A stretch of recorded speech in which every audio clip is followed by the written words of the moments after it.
নতুন ব্রাজিল গড়তে যাদের বেছে নিচ্ছেন আনচেলত্তি। 2026 সালের শেষ 16-তে নরওয়ের কাছে হেরে দ্রুত বিদায় নেওয়ার হতাশা কাটিয়ে এখন ভবিষ্যতের দল গোছাতে মনোযোগ দিচ্ছেন সেলেসাও কোচ কার্লো আনচেলত্তি।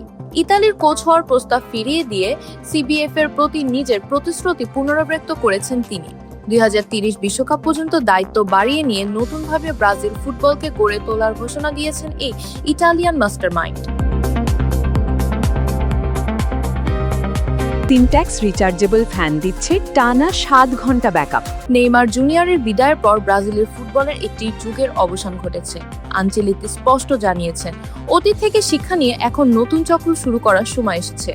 প্রতিভাবান তরুণদের উপর ভরসা রেখে এখন তাদের সর্বোচ্চটা বের করে এনে তিনি একটি শক্তিশালী ও ভবিষ্যৎমুখী ব্রাজিল দল তৈরি করতে চান। তবে অ্যালিসন, ক্যাসমিরো বা দানিলোর মতো 33 ঊর্ধ্ব অভিজ্ঞ তারকাদের এখনই ছুঁড়ে ফেলছেন না তিনি।